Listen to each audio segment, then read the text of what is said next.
Bendiciones, espero que se la estén pasando bien. Hoy es viernes, último día de la semana para muchos, último día de trabajo de la semana para otros. Viene un fin de semana muy atareado. Pero bien, el día de hoy, o esta tarde de hoy, o depende de la hora que estés viendo el video, traigo una pequeña crítica a la ignorancia. ¿A qué voy con esto? Comúnmente hoy en día en las iglesias cristianas evangélicas hay cierto grado de ignorancia. No lo digo en un mal sentido, sino que, mejor dicho, se ha descuidado esa área y se ha olvidado. Porque hoy en día a mucho cristiano evangélico tú le preguntas qué es la patrística o si conoce a los padres de la iglesia, muchos van a decir que no, debido a que en muchas iglesias no se enseña lo que es la patrística y también nos enseña lo que es la historia de la iglesia, un largo periodo de oscuridad en lo que es la historia de la iglesia, porque para muchos cristianos, desde los apóstoles hasta Lutero, no existió lo que es el cristianismo real, pero en realidad sí existió. Josué Barrio dice: es posible que en tu conocimiento de la historia de la iglesia haya un agujero temporal de 1500 años. Y para muchos cristianos evangélicos esto es así. Durante 1500 años no se predicó el evangelio de una manera correcta, sino que para muchos piensan que no existió lo que fue o lo que fueron cristianos verdaderos, sino que se mantiene en oscuridad. Y estoy en contra de eso, debido a que en muchas iglesias se debería enseñar la historia de la iglesia, de cómo la iglesia combatió herejías de aquel tiempo, herejías que hoy en día están y para mucha gente parecen nuevas, pero en realidad la iglesia ya las combatió en los primeros siglos y dejó claro su postura. La presentación que Living hace de los padres para un público que podría estar desinformado o incluso desconfiar de una época del cristianismo crucial para nuestra identidad, presta un tremendo servicio. En el mundo evangélico contemporáneo se desconoce mucho de lo que es la información histórica. Han optado por la espiritualidad, cosa que no está mal, yo me considero espiritual, pero desconectar la espiritualidad de la historia tampoco se puede, debido a que muchos de las doctrinas que hoy se profesan en muchas iglesias fueron declaradas en los primeros siglos, y si no conoces la historia no sabrás cómo se originaron o cómo fueron descubiertas estas doctrinas, como la Trinidad, la divinidad de Cristo, ¿cuál otra? Cristo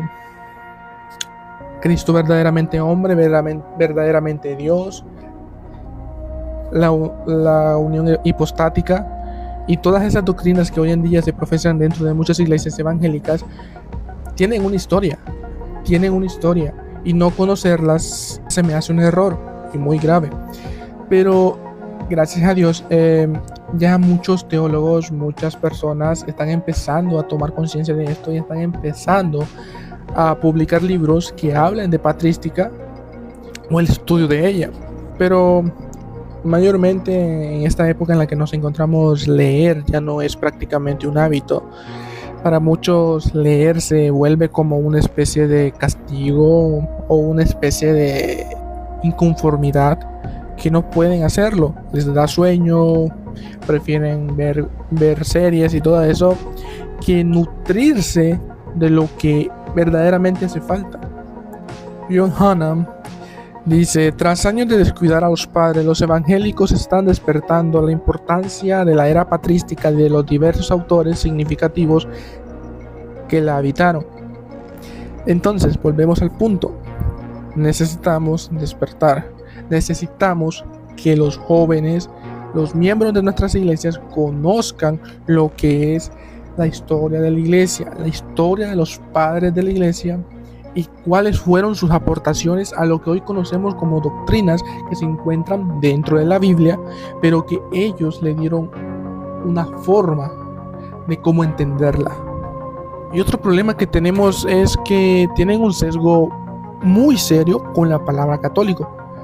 La palabra católico proviene del latín, que significa universal, prácticamente, universal.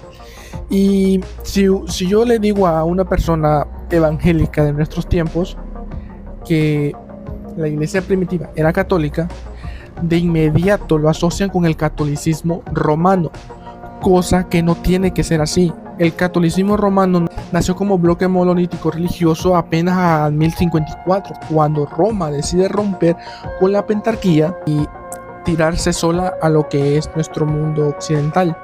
Para muchos cristianos evangélicos de nuestros tiempos, y me considero que fui uno de esos hasta hace poco, desconocía que la palabra católico es usada por las confesiones protestantes para afirmar que ellos pertenecen a la Iglesia de Cristo universal. Entonces fue como un choque para mí, porque igual que muchos hoy en día tienen ese sesgo de que si tú dices católico, de inmediato lo asocian con el catolicismo romano, y yo era uno de esos. Me decían católico y yo de inmediato lo asociaba a lo que era el catolicismo romano. Pero me puse a leer, me puse a investigar y vi que muchas de las confesiones de fe protestantes se autodenominan católicas en el sentido etimológico de la palabra, que significa universal. Tenemos la confesión protestante belga en el artículo 27. Creemos y confesamos una única iglesia católica universal, la cual es una santa congregación de los verdaderos creyentes en Cristo, quienes toda su salvación la esperan en Jesucristo, siendo lavados por su sangre y santificados y sellados por el Espíritu Santo. Entonces, si tenemos una confesión protestante que se autodenomina católica, ¿por qué mucha gente tiene ese sesgo de todo relacionarlo con el catolicismo romano? También tenemos la confesión de fe metodista, que dice, voy a leer la parte morada, que es la parte donde se hace la confesión explícita de que pertenecen a la Iglesia Católica. Creo en el Espíritu Santo, la Iglesia Católica, la comunión de los santos, el perdón de los pecados, la resurrección del cuerpo y la vida perdurable. Amén. Ya tenemos otra confesión protestante de fe que dice que pertenece a la Iglesia Santa Iglesia Católica. Entonces,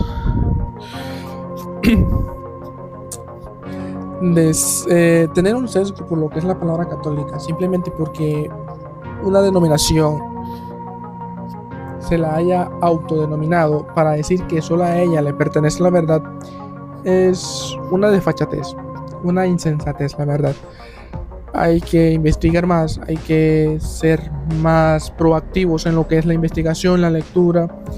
Tenemos el internet a la mano, tenemos un montón de datos en la red, ya tenemos todo, tenemos embarcación, tenemos un mar, solo falta que nos atrevamos a navegarlo. Aquí tenemos la otra confesión de fe, no sé cómo se pronuncia esto, me disculpo si la pronuncio mal, la confesión de fe de Augsburgo de 1530.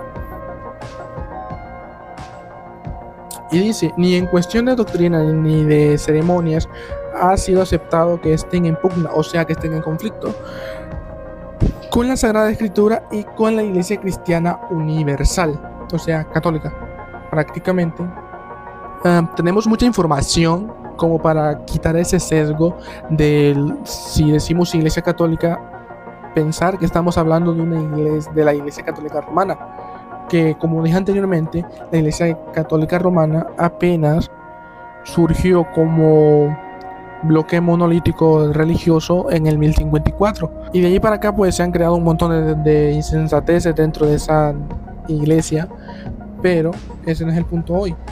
Mi punto es, quiero invitarle a las personas que vean este video, si es que lo ve alguien, porque últimamente subo video y nadie los ve, a que hagamos un llamado a la crítica, hagamos un llamado al conocimiento, ser espirituales, pero también ser conscientes de lo que se vivió a lo largo de la historia, investigarlo por uno mismo, y ser más proactivo en lo que es el conocimiento de lo que crees y por qué lo crees. Entonces, esta es mi invitación a que también se enseñe lo que es la patrística y la historia de la iglesia dentro de las iglesias evangélicas que no lo hacen. Y eso ha sido todo. Bendiciones.